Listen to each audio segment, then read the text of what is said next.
Kristi from birdmentor.com, where I teach advanced skills to beginning birders, and thanks so much for joining me today. So I'm just going to go for it, and we're going to talk about intimacy and courting.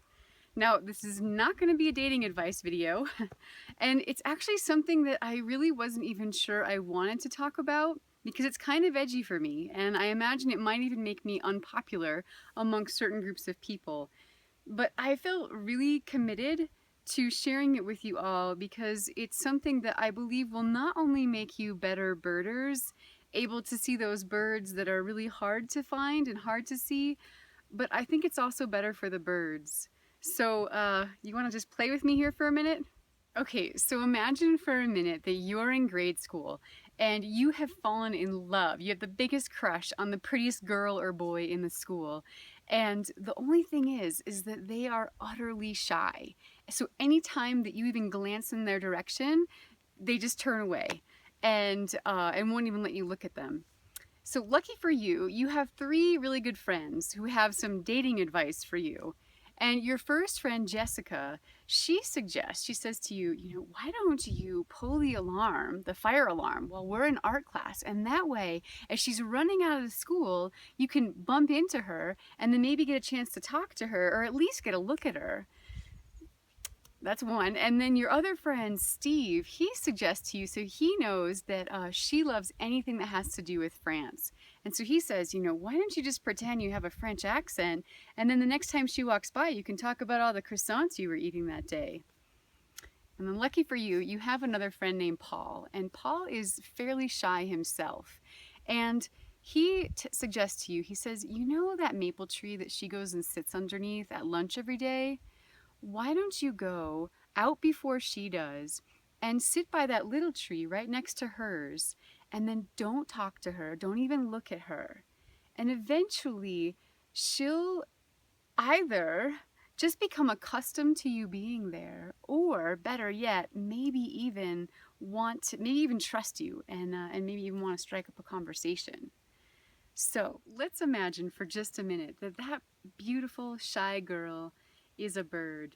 That bird that you've been trying to see in the marsh, the one that just won't come out of the reeds, or that rare species you're going to fly to Mexico to go see?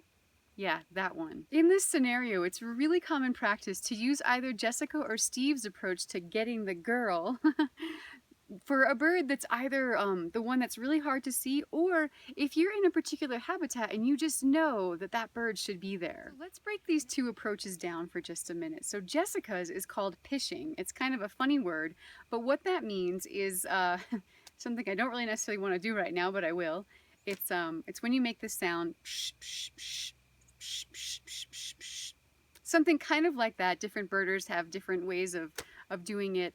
And what that signifies is an alarm call amongst the birds. And so in bird language, an alarm call lets the birds know whether there's a predator or some kind of danger about. And so what they do is they fly up to the highest branch or the best vantage point that they can to get a better look. So they stop what they're doing, they fly up, and then they look around pretty anxious.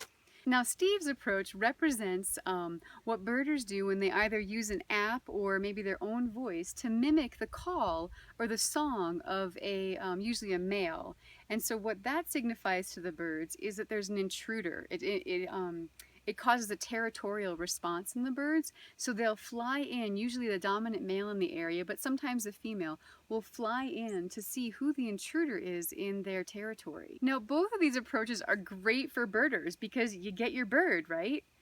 And that might actually be practical and even necessary in certain circumstances. Like, for instance, if you are a bird tour leader and you have to produce for your clients, you're going to need to show them the bird. Or if you're doing some kind of a scientific study and you just don't have time to do anything other, you might need to do this. Or if you're a duck hunter, you need to get your bird, so you might try that approach.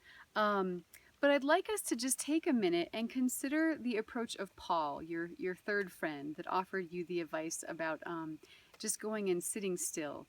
And the reason I love Paul's advice is because I think it's actually kind of radical. Because what Paul is asking us to do is to consider the girl. What are her needs and desires? not so much just about what we need and what we want. What Paul can see is that by courting that girl slowly, you have a chance of developing a level of intimacy with her that the other two approaches just don't really provide.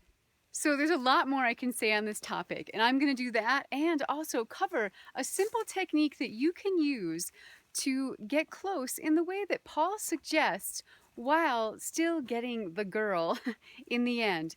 Now, to get ready for that, what I'd like you guys to do is when next time you're out and you encounter a bird, ask yourself, what can you do to get close to the bird without using the Pishing or any of your apps to draw them in? So it was so great to be here, and thanks so much for joining me, everybody. If you are watching this video on YouTube, please subscribe to my channel if you like it, and otherwise I will see you next week.